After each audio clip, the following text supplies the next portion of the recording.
We see the glowing stadium lights, the crowds, those massive logos plastered boldly across the chests of the best players in the world. It looks like an absolute unstoppable money machine, right? Like the safest bet a global brand could literally ever make. But today, we're going to pull back that glossy curtain and dissect the actual economics driving these deals. So to kick things off, I want you to really think about this. Who actually makes the money from shirt sales? As fans, we kind of have this deeply ingrained myth that going to the club store and dropping £100 on a new replica kit directly funds the team's next superstar striker. We think we're, personally bankrolling the team's success. But what if I told you that is almost entirely a myth? The truth about where that money actually goes is going to completely shatter the assumptions most of us have about the modern sports business. Okay, let's dive into this, because the reality fundamentally changes how you should view these partnerships. When a company sponsors a football club, they aren't actually betting on merchandise sales at all, and they definitely aren't buying a piece of the club itself.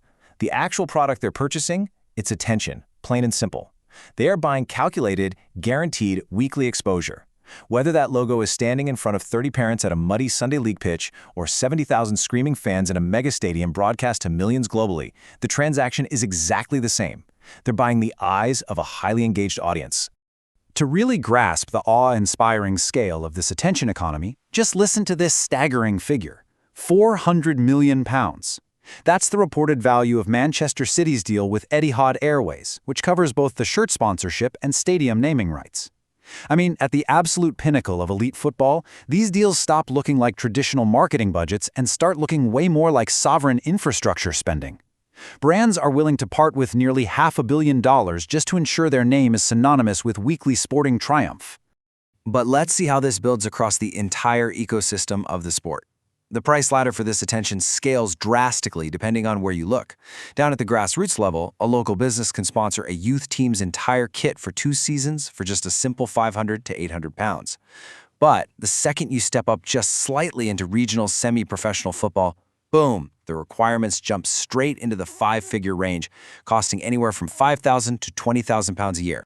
Now, what's really fascinating about this tiering model is exactly how clubs package these opportunities. They don't just guess a price, right? They use a standard framework. The price scales dynamically based on the value of the assets as we move from bronze all the way up to title sponsorship.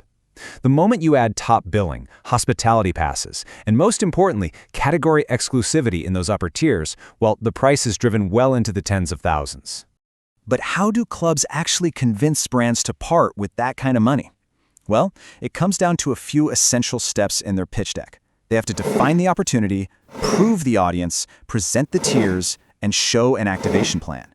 And I literally cannot stress this enough. Step 2 is what actually closes the deal. Proving audience demographics, knowing exactly the age, location, and income of the fans is what transforms a sponsorship from a nice charitable donation into a hard, strategic business investment.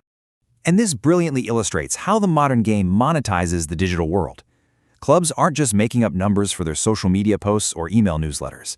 They use standard advertising metrics, specifically CPM, or cost per thousand impressions. Depending on how premium and engaged a club's digital audience is, they can charge a sponsor anywhere from $8 to $60 for every 1,000 views their digital assets receive. It completely takes the guesswork out of pricing digital exposure. Beyond digital, a club has a massive menu of physical and experiential properties to offer. We're talking everything from the classic logo placement on a jersey to joint TV commercials, VIP match tickets, and player meet and greets. But the absolute crown jewel of these assets? Category exclusivity. If an airline or a bank wants to ensure that absolutely no competing airline or bank can be associated with the club, they have to pay up for it. Giving a sponsor sole rights in their industry usually commands a flat 20% premium on the total package price. So, let's circle back to that question we asked at the very beginning about who makes the money on shirt sales. Prepare for a massive narrative reversal here. When you buy a replica kit, the club keeps less than 10% of that revenue. The manufacturing giants like Nike and Adidas, they keep upwards of 90% of the profit. This means the real, immediate financial lifeblood for a football club isn't in moving merchandise off the shelves. It is strictly in the multi-million-dollar sponsorship fee itself. To put the sheer dominance of those manufacturers into perspective, just think about this number: £700 million. That is roughly the amount that Nike and Adidas alone pay across the world's top 15 football divisions just to secure the rights to make those jerseys.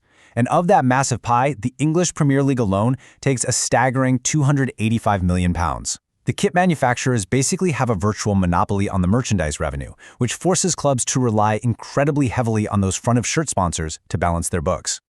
But here is where the entire system gets a little shaky. Globally, brands spend nearly €50 billion on sports sponsorships every year. Yet, glaringly, roughly 25% of these global brands admit they are completely unsure if they're getting a real return on their investment. I mean, that is an enormous ROI blind spot. A quarter of the companies funding the beautiful game cannot confidently prove to their own boardrooms that the investment actually works. So, the crucial point is that when brands are unsure of ROI, the money is fragile. And it gets even more fragile when you factor in outside regulation. Football clubs rely heavily on a few incredibly lucrative industries. But what happens when the rules change? Starting in the 2026/27 season, the Premier League is entirely banning gambling sponsors from the front of match shirts. With the stroke of a pen, an entire, highly lucrative revenue category that clubs have relied on for decades will simply vanish overnight. To truly understand how fragile this business model is, let's look at a pretty cinematic, highly cautionary case study. In 2016, the massive Chinese retail corporation Suning bought Inter Milan for $300 million. They also owned Jiangsu FC in China.